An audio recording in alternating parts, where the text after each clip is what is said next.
Welcome, everybody, to another edition of the Pierce the Canvas podcast. I am Pierce, as always. This is November 11th, 2020.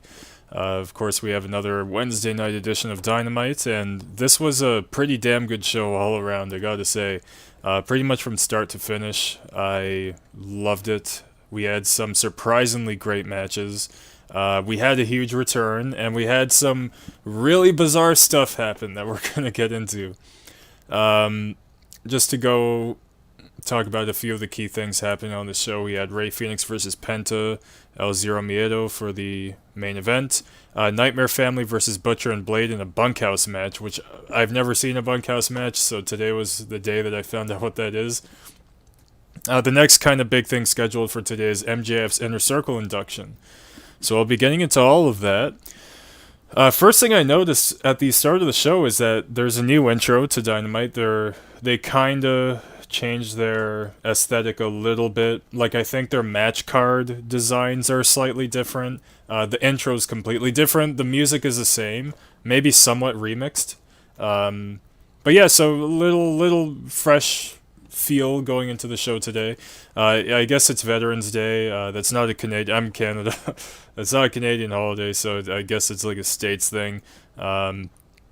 Everybody in the crowd is wishing Happy Veterans Day, the announcers as well. And the show starts with Brian Cage versus Matt Sydal.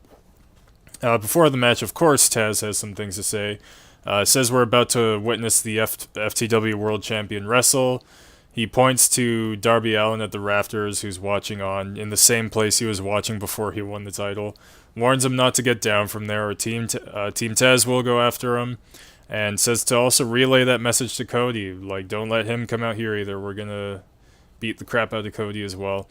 Brian Cage is about to wrestle a man respected around the world, who respects those before him, Taz says. This man is Matt Sydal.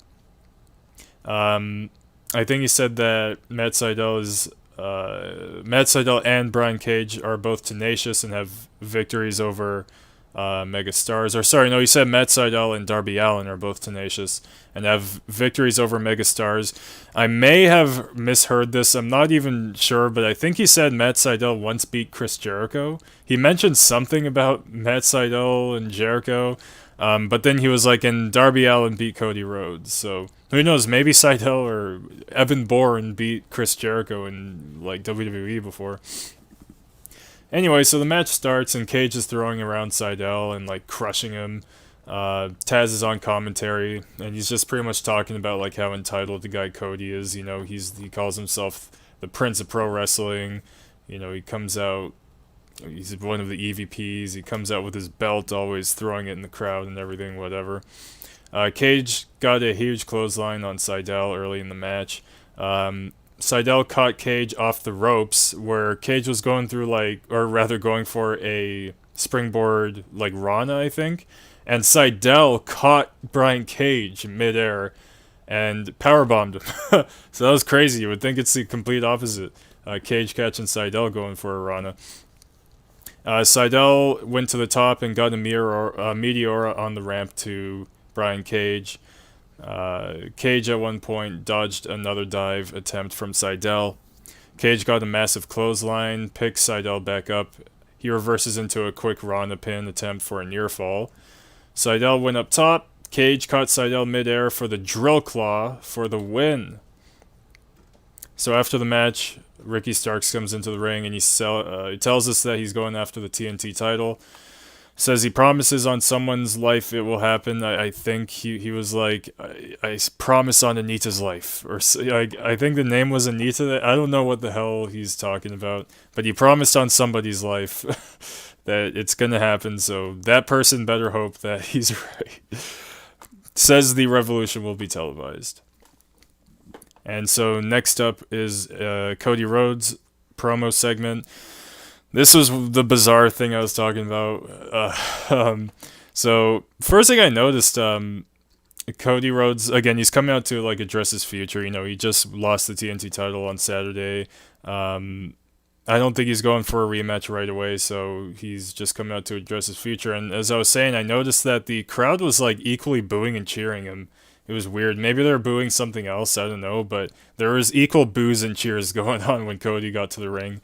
I think he even addressed it like somewhat. But anyway, he took some time to congratulate the new TNT champion, Darby Allin. And also, like, when you mentioned Darby Allin being the new TNT champion, I swear the crowd was, like, still booing. It was a weird vibe going on there. I don't know what was happening. They're probably still just tired from Saturday. Cody actually did declare during this promo that he won't be seeking a rematch at this time. And then he went on to say, I want to address another loss of mine, and this loss is against MJF. So it looks like he might at some point want to avenge that loss against MJF. But before he could go any further, and we were actually able to see this like for a while. If they're trying to hide it, they did a terrible job. But anyway, while he's cutting the promo, a lady gets into the ring. Just some mysterious lady just gets into the ring. And she's in good shape. She's like super ripped, this woman. Cody asks, "Can I help you?" She says, "I don't know, can you?" And she's like grabbing his tie a little bit seductively. And she says Cody's lying to the AEW audience. And then she introduces herself as Jade. I heard like Cardell, or I don't know. I don't know what her last name was. Jade for now, we'll just call her. She introduces herself as the total package. She could totally talk. I don't know where this woman is from, but wherever AEW found her, they got to keep her. She could really talk. She's been sitting on the sidelines week after week studying competition. She said that she heard Cody say that he's a giant killer. What does Cody Rhodes know about giants? There's nothing giant about Cody Rhodes. And then everybody in the crowd goes, "Oh, right," because it's a dick joke. She says that she knows a real giant. She says Cody's statement is an echo to awake this giant. Next time Cody feels he can talk, he better keep that shit to himself. And of course they tried censoring and completely failed. She warns Cody to watch his back. Before she leaves, she congratulates Cody on getting the rights to his name. But he didn't have the balls to go by one name. This giant goes by one name, and he's the real star. This giant is Shaq. So what? Like, even me just saying it, I'm like, wait, what the hell is going on here?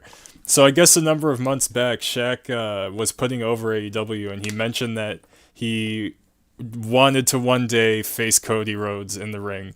And so I guess this is the build-up, man. So this Jade lady, I don't know who she is. Does she have to do with Shaq? Like, I guess she's probably going to be his manager or something, but whoa. Anyway, so out comes Brandy Rhodes, and she is pissed off. She's telling her this ain't open mic night. Says that she's got a problem with her after talking about her man. She calls her a bitch like twice. Warns her to never talk to him again, never look at her again. Get your ratchet ass to the back. Tells her bitch ass to get out of here. And then, like, I think Jade, like, smacked Brandy's ass. Like, I don't know. Brian Cage came out shortly after and powerbombed Cody. Out comes Starks to help you with the attack. Darby's music comes on. Down he comes from the crowd. Allin has a jacket covered in thumbtacks. And he, like, springboards off the rope and knocks into Starks with the thumbtack jacket. Poor guy. Cody and Darby take out Cage. And then Will Hobbs came out. Like, why are you coming out now? Like, the fight ended, but he just came out and took off his shirt. Almost as if he's like, "Oh, did I miss the party, man?" But he just came to the ring, I guess, just to hang out. And yeah, so there was that. That was a weird segment.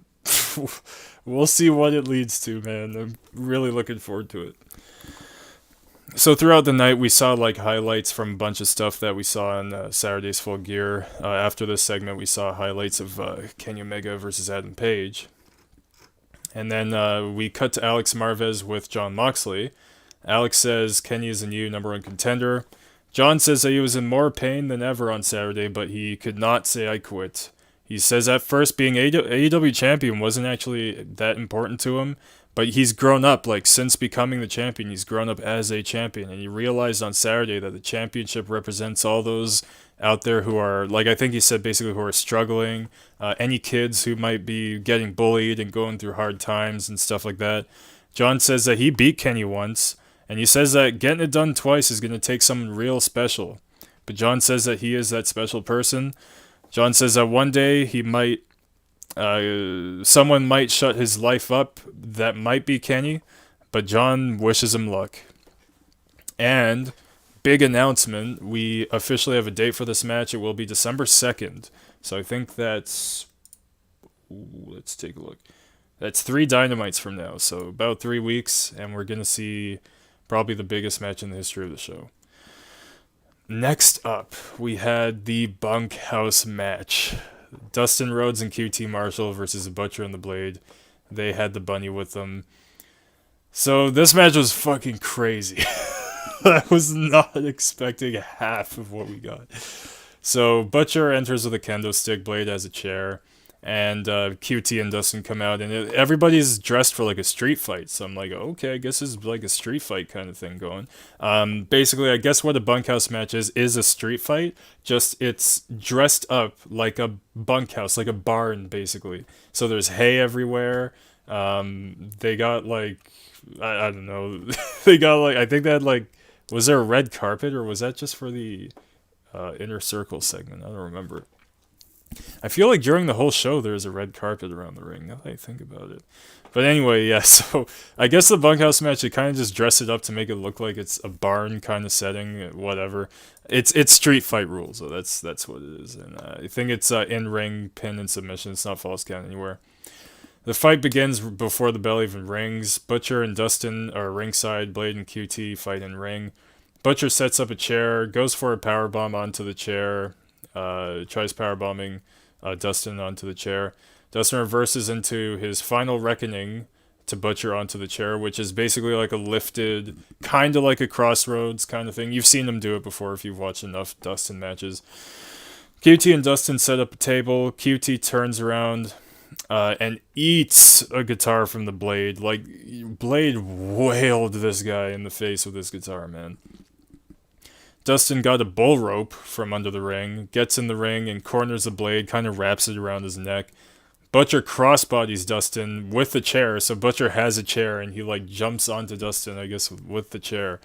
QT, meanwhile, on the other side of the ring outside, is busted open, man.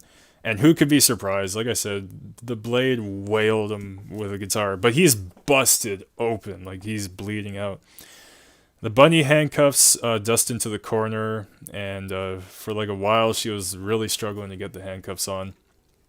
And shortly after that, they went to commercial break, and then once they came back from commercial, I guess it was picture in picture, which I like never really pay attention to. When they came back from commercial, Dustin is just free from the corner, so the handcuffs thing didn't like go anywhere, unless it's like a big spot that I missed in the match. But I always come back as soon as they come back on the air, and I didn't see a replay of how Dustin got out of the corner, so I don't know what that was for. I think there was also, at this point, there was a ladder set up in the ring, a big tall ladder. Dustin takes out Butcher and the Blade with the ladder. Butcher whips a chair at Dustin, starts lashing Dustin with a whip. Dustin gets a kendo stick, hits the Butcher. Butcher and Dustin are walking to like the left of the stage. There's like a higher set piece kind of thing. There's like stairs and they're going up. It's like to the left of the stage. Butcher looks like he's about to take out Dustin, just like throw him off that, wherever they are. I don't know what it is, but it's higher above the stage, but to the left of it. So it looks like Butcher's about to throw him off, but QT comes to the save with a fire extinguisher, and then Dustin bulldogs Butcher off of whatever this thing is through like a giant, it looked like a cardboard box, honestly. Blade and QT are now scoring up in the ring, and Blade, for whatever reason, is a mess. The guy's bleeding like 3 times as much as QT Marshall was. And why would that even be? What happened to this guy? Was it the ladder spot? Because I'm looking through my notes here and I'm like, what happened to the Blade? Even when QT got up, it took me a second. I was like, oh yeah, the guitar spot. But as for the Blade, I'm really not sure how exactly he got so busted open, but he was bleeding, man. Anyway, so he and QT meet up in the ring and start teeing off, both guys bleeding out. QT gets a flying clothesline, bashes Blade with a garbage lid. QT sets up a ladder, climbs up top, and lands an elbow drop from the top of the ladder, dude. QT Marshall, like, I never, ever, ever thought I'd be this impressed by him. But yeah, anyway, climbed up the ladder, this 10 to 12 foot tall ladder, and landed an elbow drop for a near fall. That wasn't even the end of the match. Blade slammed down QT. Dustin gets him down and takes out Blade with a power slam.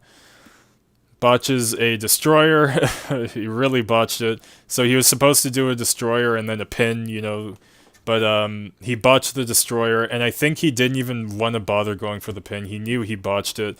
But even Excalibur on commentary was like, oh, Blade kicked out, but he didn't kick out. Like, Dustin barely even pinned the guy. I think what happened is Dustin just realized he botched it. He was like, I'm not even going to bother going for the pin.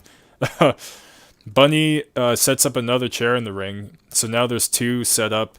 And I just wrote here, Blade is an effing mess. Because at this point, we really were seeing like how much this guy is bleeding out. Butcher and Blade get full death on Dustin for a near fall. QT used a trash can lid to break the pin. Butcher takes a long steel chain. QT dodges a hit, uses the chain to pull in Butcher for a diamond cutter. Blade low blows QT and takes a chair. QT dodged a chair shot, and turned around and punched Blade with the chair. So Blade was holding the chair like in front of his face, and QT punched it so the chair lands on his face. And Ali, the bunny, was right behind him on the apron, and Blade turns around after getting punched with the chair, knocks down Ali, and there's a table set up where she happened to be, so she fell right through the table, Stephanie McMahon style. And let me just take a look here. What the hell was the finish? I think I might have forgotten to write down the finish here. Well, anyway, something happened, and QT and Dustin won. I think QT got the cover on Blade shortly after punching him in the face with the chair, and they won the match. And that was freaking fantastic. I had zero expectation for much. I was like, okay, it'll just be like a whatever Dynamite match. This was pretty awesome. Like, I would probably recommend to watch it even. Great match. So next, again, as I said earlier, we're seeing like highlights from Full Gear. So we see highlights from the Elite Deletion. Except Matt Hardy has a little post-match promo in this highlights package. He said he'd never been in a rivalry like this before. He came into the match with little respect for Sammy after everything they'd been through together. But Sammy's toughness won Matt's respect. Matt had to delete him in order to close this rivalry. Sammy may have lost this rivalry, but it was to Matt Hardy who he lost the rivalry to. It's not like super likely that Sammy's going to win a rivalry against Matt Hardy. It's basically the way he's trying to put it. And Matt tells Sammy, I've given you all this wisdom from this rivalry. You got to take it and make the best of it, essentially, is what he said for his closing statement. And this led us into the 2020 Inner Circle induction ceremony. There's a whole intro for it. They put together a whole video package before it started, showing pictures, with MJF and Jericho. Jericho comes out and comes to a podium set up in the ring. He's about to talk into the podium. The mic is not even on. It takes him a second until the mic comes on until he can start talking. He says, for the first time in Inner Circle, they're adding 2 new members. Before he brings out the new guys, he welcomes the rest of Inner Circle. Out come Jake Hager, Santana, and Ortiz. Jericho has no idea where Sammy is. He's basically just where's Sammy? What's going on here? Okay, whatever. The show must go on. So they just continue without Sammy. Wardlow and MJF come out. MJF is emotional at the podium. He's like crying and shit. Says it's taken a long and hard road here. Says real men cry. Says he's been in the industry for 5 long years. And you just hear Tony Schiavone like, shut up. Because Schiavone's been in the business for like 30, 40 years. Talk about 5 years here. So yeah, anyway, like MJF is like, I've been in the industry for 5 long years from when my dad gave me a small loan of $1 million. That's no longer contemporary humor. There's a lot of pressure being a ratings ruler, but this pressure has made him into a diamond we see today. MJF wrote a poem. I didn't write down exactly word for word. Before he started saying it, he was like, "I hope my homies and proud and powerful like it." And then he basically just said stuff about making a bunch of money, stayed true, like staying true and working hard, stuff like that. Ortiz hates it, and he said like, basically, are you making a Drake reference? I don't know where Drake was in that poem. Um, and he's basically just saying that MJF should not be in the inner circle. Ortiz is just completely against it.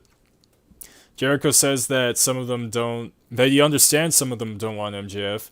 Think he basically said, I'm going to take responsibility. Like, if shit goes wrong with this guy in this group, it's on me. But he says with MJF's mind and Wardlow's muscle, they'll be stronger than ever.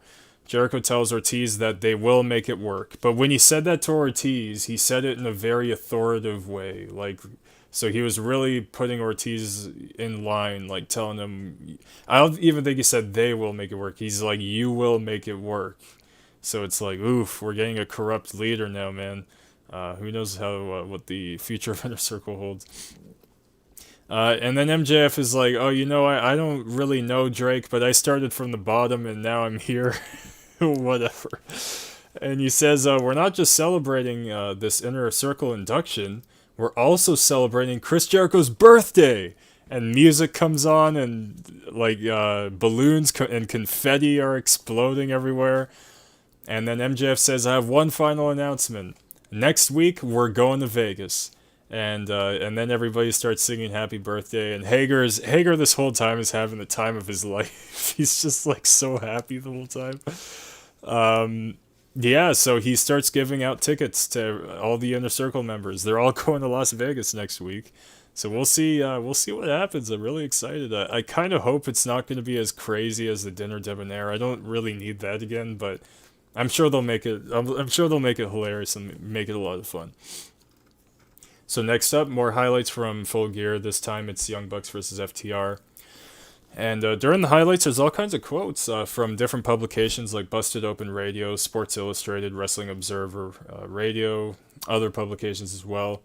And then it cuts to Alex Marvez with the Young Bucks, and Alex is super nervous before the interview. He's like, oh, why do I have to do this? Knocks on the Young Bucks' door. They open up, and the Young Bucks are cool. Alex says that they're the greatest tag team in the world now. Asks them what's next. Young Bucks says that this is their greatest accomplishment that they've ever made. People, of course, want to see a rematch down the road, but before that happens, we are going to have a match with the team called Top Flight, like I guess an indie wrestling team that Young Bucks have had eyes on. I think I heard of them once before. So Young Bucks really like these guys, and they're going to challenge for the titles next week. So that's a big match for those guys. They also did apologize for kicking Alex Marvez in the face all those weeks ago. But yeah, so next week that sets up a big match. Top Flight, whoever that is, versus Young Bucks for the titles. So looking forward to that. Next up, this brings us to Shawn Spears versus Scorpio Sky. Shawn Spears is with Tully Blanchard in this match. This came off of, I think it was around 2 weeks back when Scorpio Sky attacked Shawn Spears, in that bull mascot uniform, whatever. And going into this match, Shawn Spears is 15-2, Scorpio Sky is 9-2.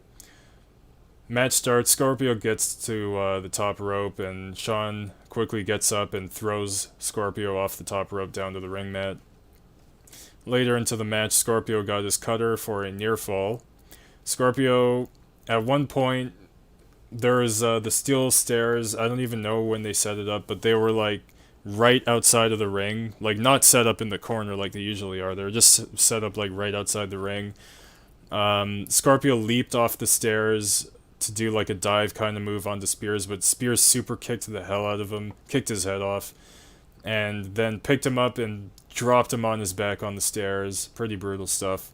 Scorpio tries a TKO. Shawn escapes. Scorpio locks in a Scorpion Deathlock, which I think somebody referred to as a Scorpio Deathlock. I think that's an appropriate name.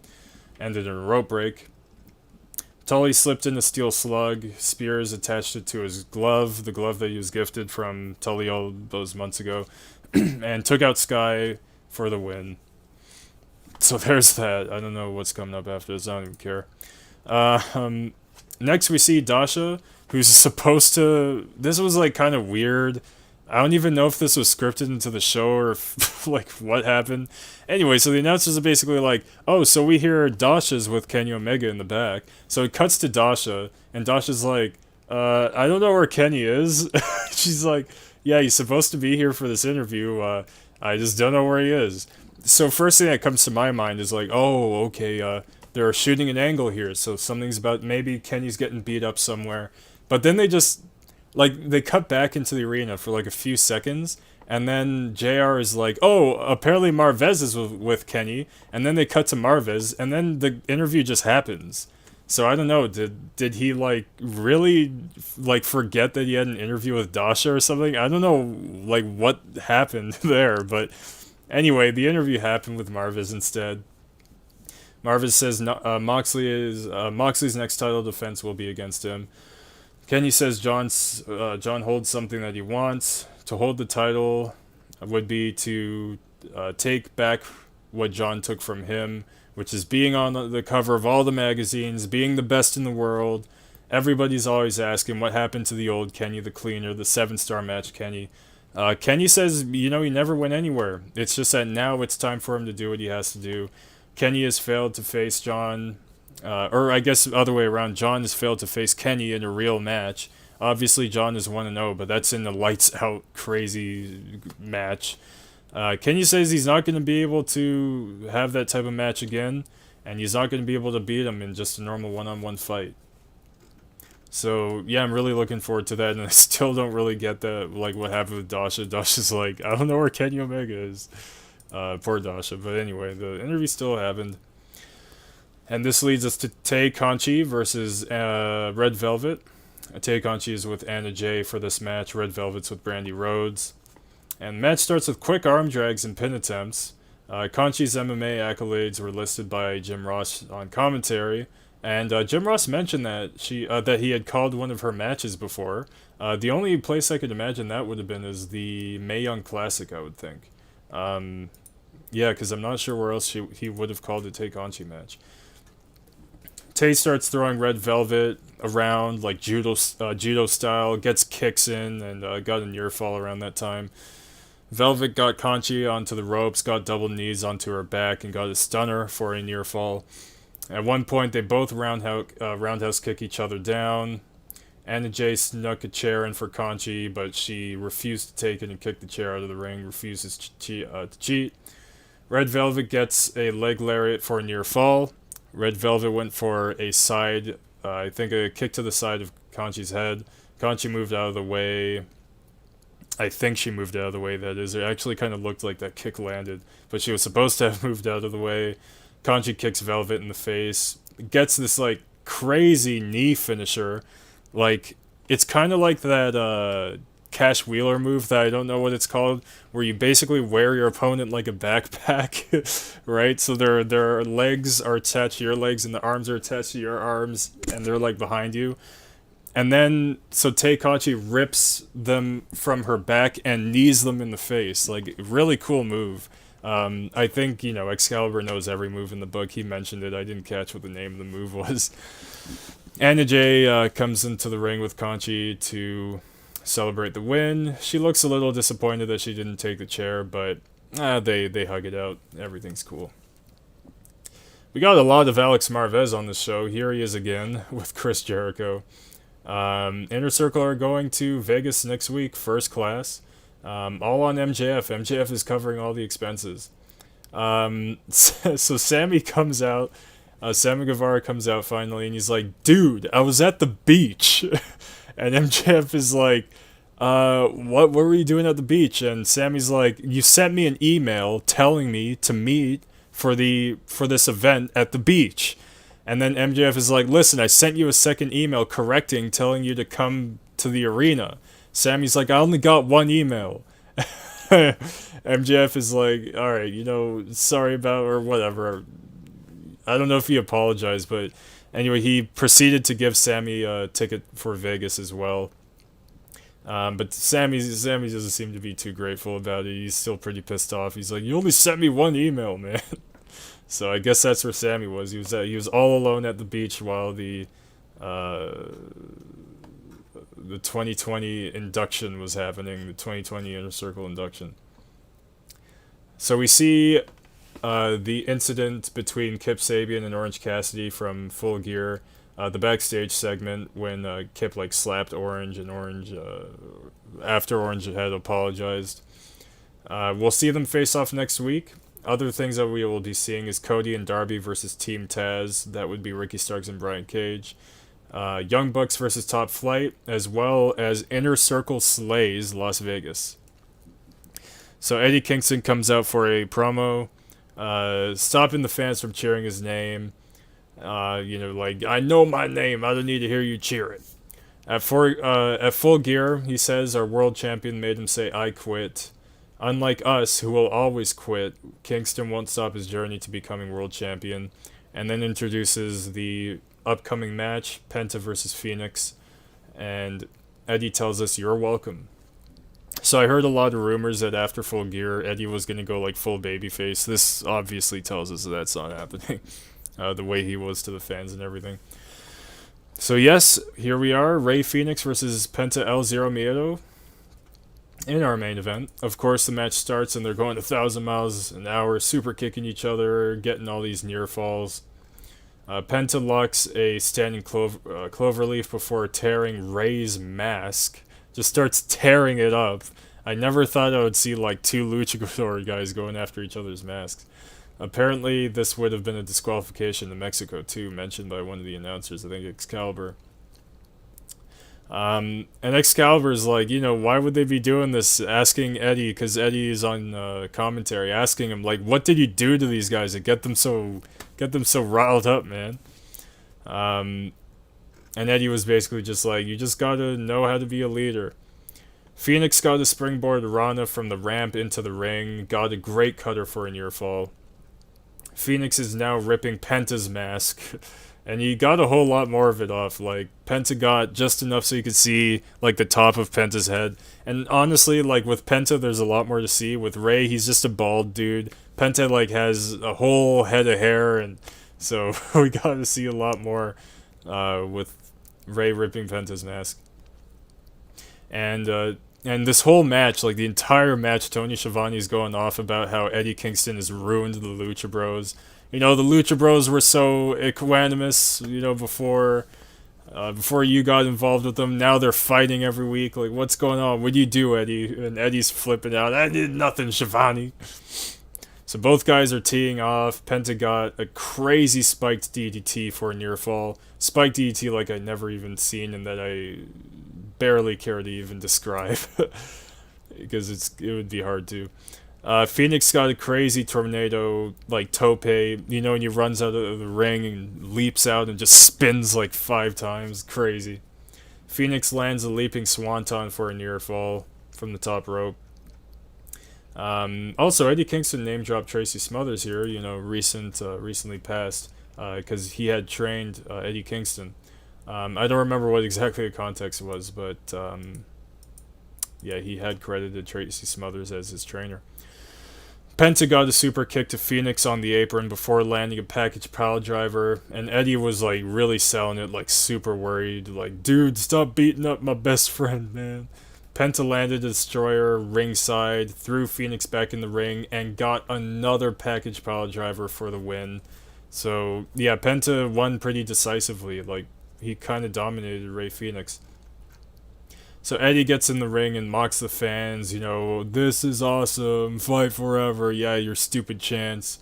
He tells us that we just watched two of the greatest wrestlers in the world. Eddie congratulates Penta, and he, kicks Phoenix out of the ring. So Eddie's, really breaking these two up. Eddie tells Penta he doesn't need this dead weight, so it's like, oh boy, what's going on here? And then who came out just in time? Whose theme song comes on other than Pac, the bastard? He's back. It's awesome, man. So happy to see this guy again. Pac comes out and asks Eddie Kingston if he assumed he would be gone forever. Hell no, the bastard is back.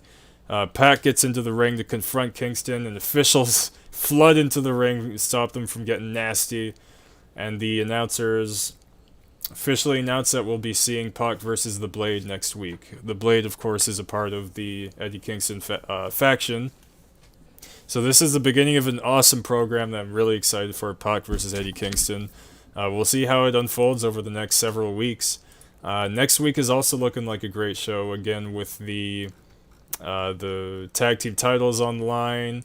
Again, we're going to see Cody and Darby Allin versus Team Taz. We're going to see the Las Vegas segment with Inner Circle. So there's a lot to get to next week, and I'm really excited for that show.